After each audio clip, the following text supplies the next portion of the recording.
sou o Alfa e Ômega, diz o Senhor Deus, aquele que era e que há de vir, o Todo-Poderoso. E nós vamos começar a primeira parte sendo alimentados pela palavra do nosso Deus, que está no capítulo 6 do livro do profeta Miqueias. Este livro de 7 capítulos, o 7º capítulo ficará para a nossa congregação do próximo sábado, pela graça do Senhor. Os que estão aqui comigo podem ler juntos este capítulo. Os que estão ao longe, em casa, podem nos acompanhar. E se puder ler também em voz alta e abençoando o seu lar, onde quer que você esteja, faça isso também em nome de Jesus, porque a palavra de Deus é viva e eficaz. É o próprio Senhor. Receba Jesus, a palavra de Deus. Miqueias capítulo 6. Ouvi agora o que diz o Senhor: levanta-te, defende a tua causa perante os montes, e ouçam os outeiros a tua voz. Ouvi, montes, a controvérsia do Senhor, e vós, duráveis fundamentos da terra, porque o Senhor tem controvérsia com o seu povo, e com Israel entrará em juízo. Povo meu, que te tenho feito? E com que te enfadei? Responde-me. Pois te fiz sair da terra do Egito, e da casa da servidão te remi, e enviei adiante de ti Moisés, Arão e Miriam. Povo meu, lembra-te agora do que maquinou Balaque, rei de Moabe, e do que lhe respondeu Balaão, filho de Beor, e do que aconteceu desde Sitim até Gilgal, para que conheças os atos de justiça do Senhor. Com que me apresentarei ao Senhor e me inclinarei ante o Deus excelso? Virei perante ele com holocaustos, com bezerros de 1 ano?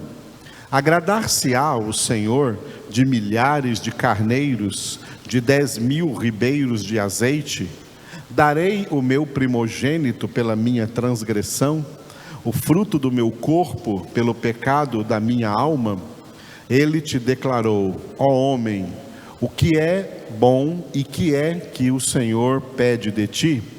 Que pratiques a justiça e ames a misericórdia, e andes humildemente com o teu Deus. A voz do Senhor clama à cidade, e é verdadeira sabedoria temer-lhe o nome. Ouvi, ó tribos, aquele que a cita. Ainda há na casa do ímpio os tesouros da impiedade e o detestável éfa minguado? Poderei eu inocentar as balanças falsas e bolsas de pesos enganosos? Porque os ricos da cidade estão cheios de violência, e os seus habitantes falam mentiras, e a língua deles é enganosa na sua boca.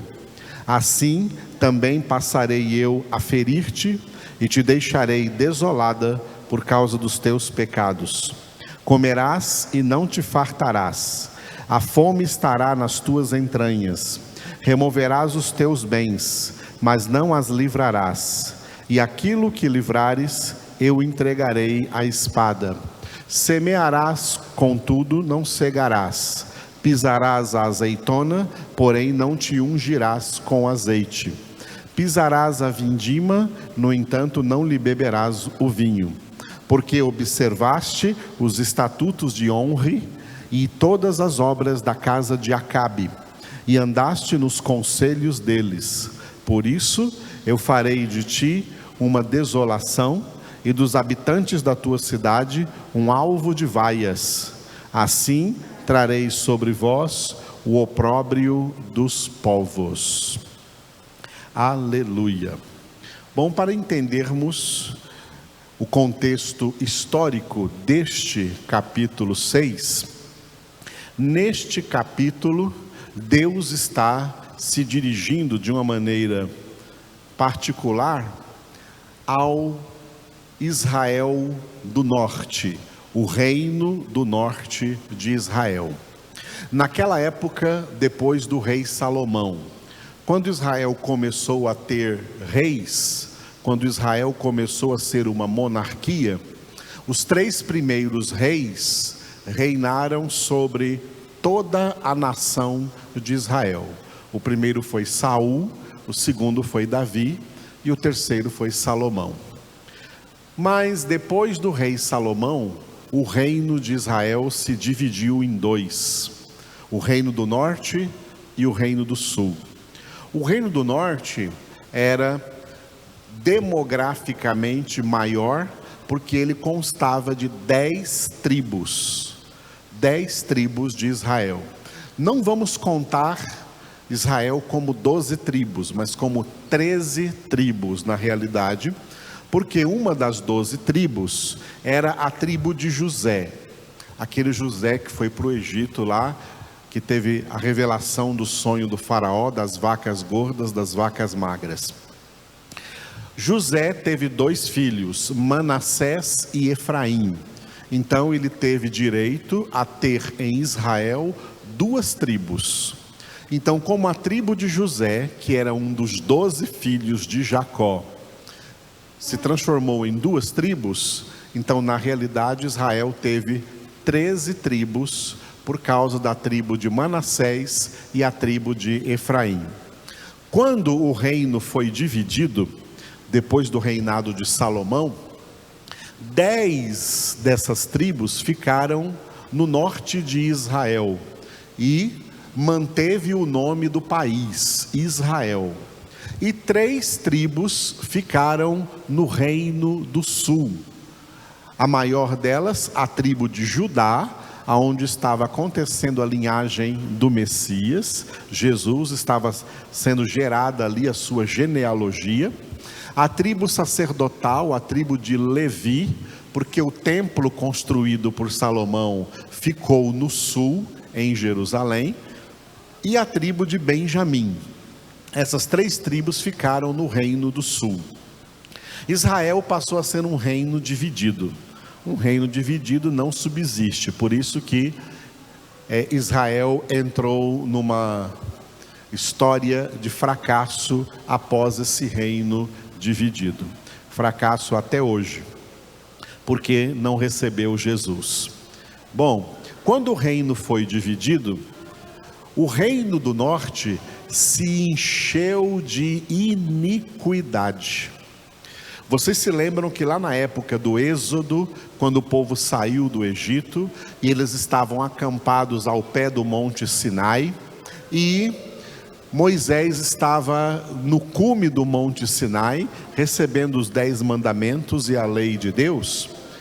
Lá embaixo o povo prevaricou, pressionaram Arão, e levaram Arão a fazer um bezerro de ouro, que foi uma grande abominação, e por causa daquela abominação, muitos deles morreram pela ira de Deus, que queimava fogo verdadeiramente fogo sobre todo o monte Sinai. Muita gente morreu em Israel, do povo hebreu, por causa daquele primeiro bezerro de ouro.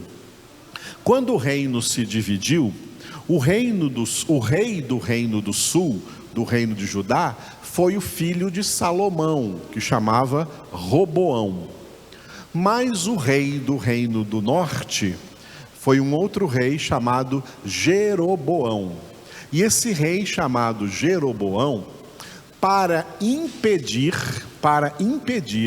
que o povo daquelas 10 tribos viessem para o sul, viesse para Jerusalém adorar a Jeová, adorar a Deus, ele mandou fazer 2 bezerros de ouro, colocando um lá no norte de Israel, numa região chamada Dan, e outro mais abaixo, ao sul da região dele, próximo à fronteira do reino do sul.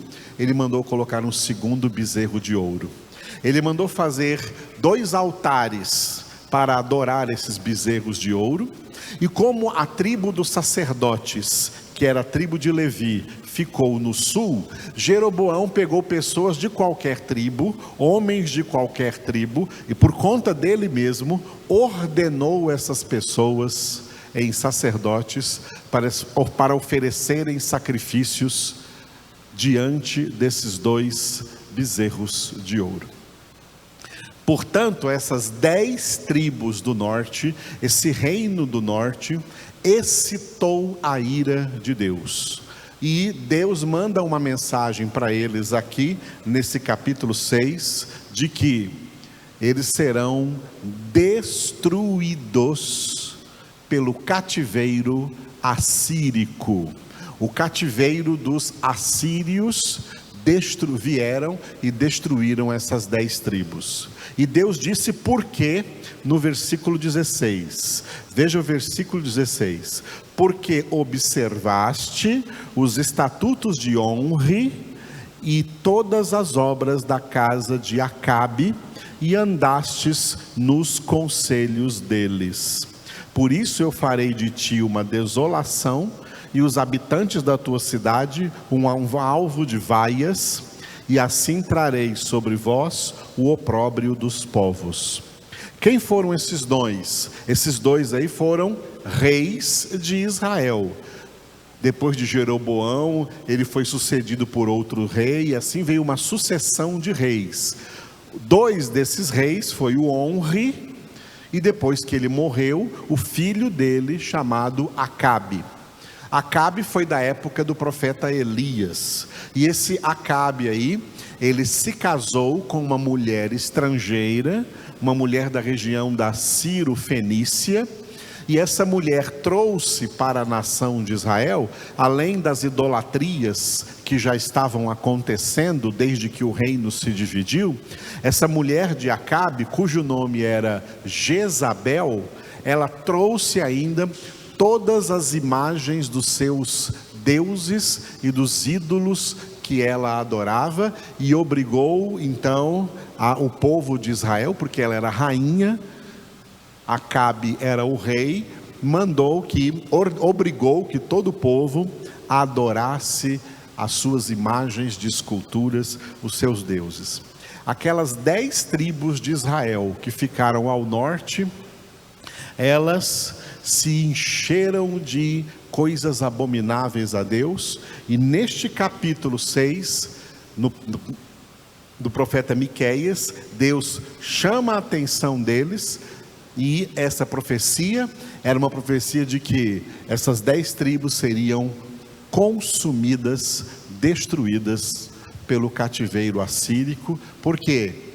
Porque prevaricaram contra o Senhor, se desviaram de Deus, se desviaram da sua lei, se desviaram da sua palavra. Isso é muito sério, isso é o fato histórico, tá? Isso é o fato histórico. E eu gostaria também de chamar a atenção para o versículo 8, porque o versículo 8 tem uma coisa que se chama sumarização da Bíblia. Um resumo de toda a Bíblia. A Bíblia Sagrada pode estar resumida em um versículo. Tem vários versículos bíblicos que resumem a Bíblia toda. É muito difícil. Como é que se resume 66 livros? Mas existem versículos na Bíblia que fazem isso. Olha só o que diz o versículo 8. Vamos ler juntos. Ele te declarou, ó homem, o que é bom e que é que o Senhor pede de ti, : que pratiques a justiça e ames a misericórdia e andes humildemente com o teu Deus. O que o Senhor pede de cada um de nós? O que o Senhor pede de cada um dos seus filhos e filhas? Tudo que Deus nos ordena na palavra está resumido aqui nessas 3 coisas que Deus pede. Isso aqui resume a palavra de Deus. Se alguém perguntar assim para você um dia: vem cá, O que Deus quis dizer para nós com toda a Bíblia, com esses 66 livros da Bíblia, com esses 2 testamentos da Bíblia, Antigo Testamento com 39 livros, Novo Testamento com 27 livros, o que Deus quis dizer? Resume aí para mim. Deus quis dizer isso daqui, ó: pratiques a justiça. Segundo, ames a misericórdia. E terceiro, andes humildemente com o teu Deus. Isso se chama, sabe o quê? Isso se chama a simplicidade do Evangelho de Cristo. O Evangelho é simples. A palavra de Deus não é complicada. A palavra de Deus não é complexa. A palavra de Deus é simples. Esta é a simplicidade do Evangelho de Cristo, tá? Esta é a simplicidade. O que Deus pede de nós? Apenas 3 coisas. Primeiro, que pratiques a justiça. O que significa praticar a justiça?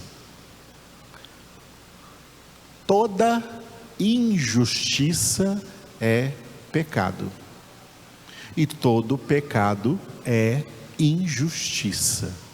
Deus é justo. Deus não se agrada de nenhuma espécie de injustiça. Deus não gosta de pensamentos injustos, de palavras injustas, de atitudes injustas, de uma conduta injusta, de um comportamento injusto.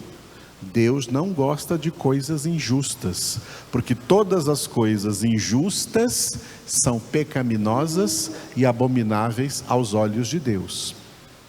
Olha o que Jesus ordenou no Sermão da Montanha, quando ele disse assim, ó, em outro resumo da Bíblia, em outra sumarização da Bíblia, em Mateus capítulo 6, versículo 33.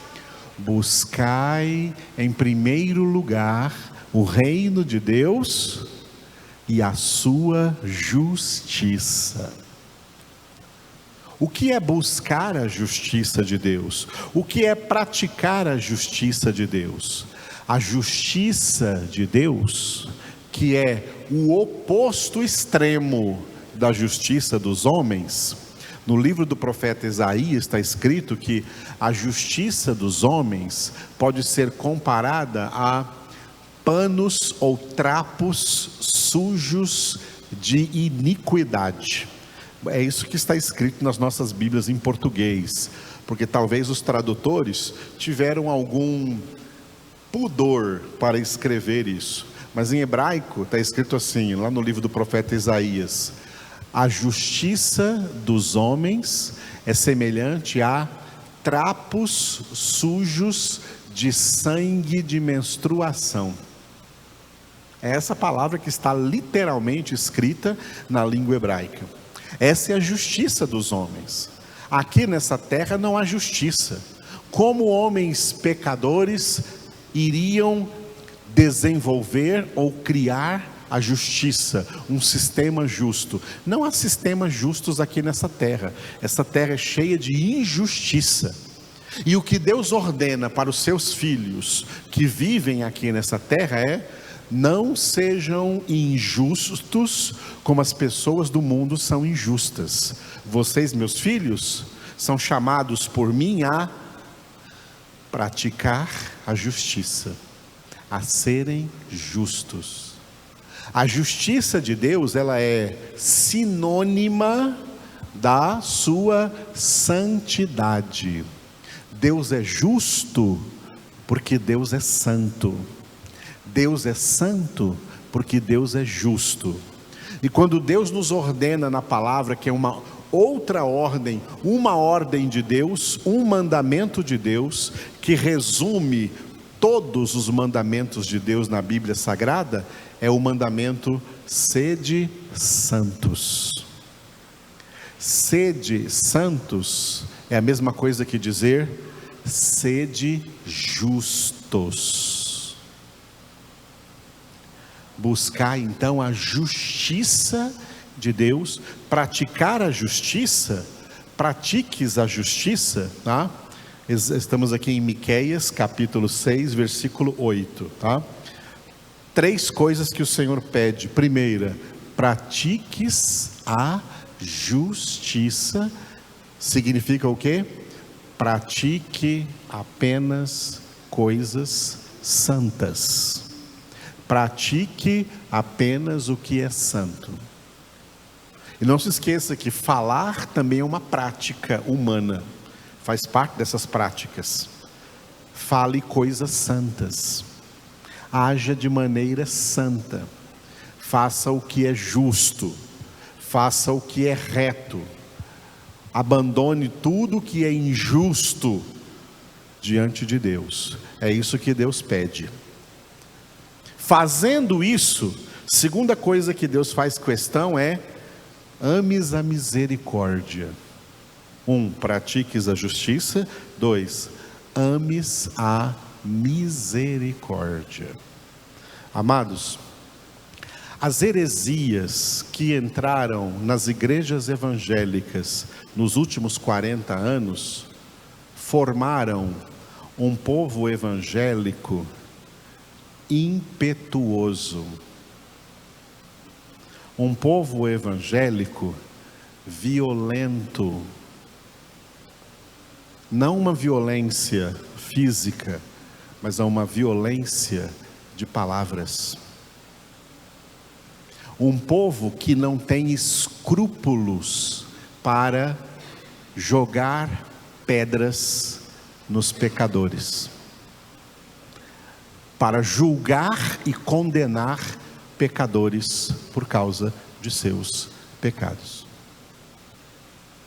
Parece que um povo que não se enxerga, porque quando homens religiosos queriam atirar pedras numa mulher pecadora, adúltera, Jesus disse assim: vocês querem atirar pedra nela? Muito bem, quem não tiver nenhum pecado pode atirar a primeira pedra. Os crentes de hoje estão atirando pedra para tudo quanto é lado. Deus não gosta disso. O que Deus disse para nós ordenou a nós ames a misericórdia. Combinando com o que Jesus disse também no Sermão da Montanha. Jesus disse assim, sede misericordiosos, como vosso Pai Celeste é misericordioso. Porque o vosso Pai Celeste, Ele é misericordioso até com homens injustos e maus.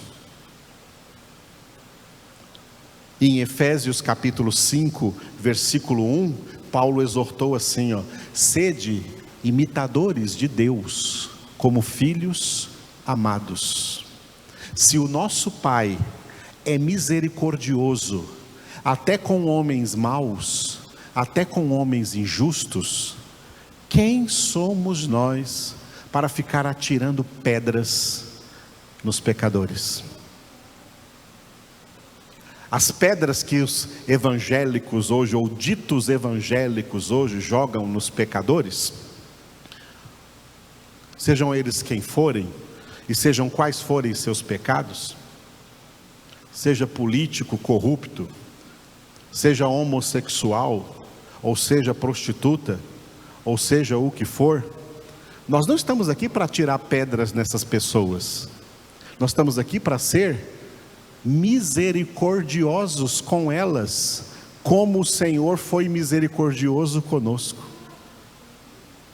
E a maneira que esses ditos evangélicos estão atirando pedras nos pecadores, não é pedra literal, é pedra em forma de palavras, é pedra com a língua. Tiago disse que assim como de uma mesma fonte não pode sair água doce e água salgada, também de uma mesma boca não pode proceder a bênção e a maldição. E tem por aí pastores evangélicos e crentes e falsos profetas, lançando maldições, amaldiçoando pessoas.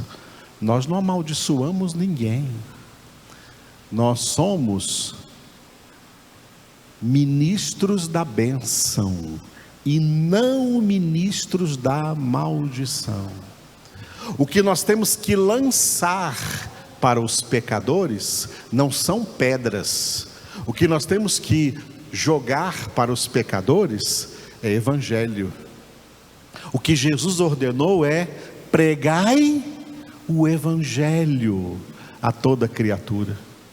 Os evangélicos não estão indo pregar o evangelho para os homossexuais, mas querem ficar atirando pedras neles. Não estão indo pregar para eles. Jesus não mandou atirar pedras, mandou pregar o evangelho para eles. Quem crer e for batizado será salvo. Quem não crer será condenado. O evangelho não nos manda brigar contra homens, porque isso é luta de carne e sangue. A nossa luta é contra principados e potestades do mal.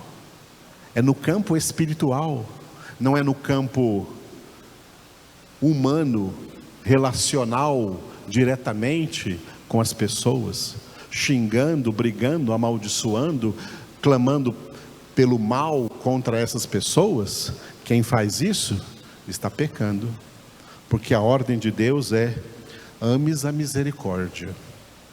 Não é ames a violência, não é ames a vingança, não é ames o revanchismo, não é ames o ódio, é ames a misericórdia. E a terceira coisa: primeira, pratiques a justiça; segunda, ames a misericórdia; e terceira, andes humildemente com o teu Deus. O que é andar com Deus? A Bíblia diz que Enoque andou com Deus. A Bíblia diz que Noé andou com Deus.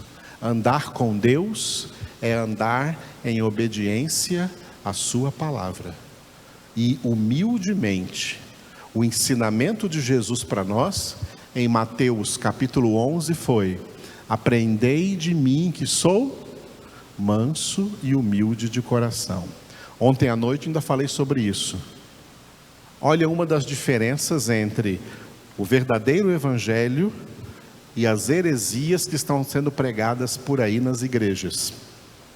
O verdadeiro evangelho manda ser humilde, manda humilhar-se. Humilhação e humildade têm a mesma raiz, são coisas evangélicas. As heresias pregam assim, para as pessoas se exaltarem, para as pessoas se engrandecerem, para as pessoas se elevarem, para as pessoas serem cabeça e não cauda, para as pessoas serem prósperas, ricas nessa terra, para as pessoas acharem que elas são a cereja do bolo, são os melhores aqui nessa terra. Exaltam as pessoas, e isso já gerou uma geração de evangélicos que Deus os está resistindo, porque Deus resiste aos soberbos e só dá graça aos humildes. Está vendo como é poderoso o texto em que Deus resume a Bíblia? O que Deus quer de nós? 3 coisas: pratiques a justiça, ames a misericórdia e andes humildemente com teu Deus.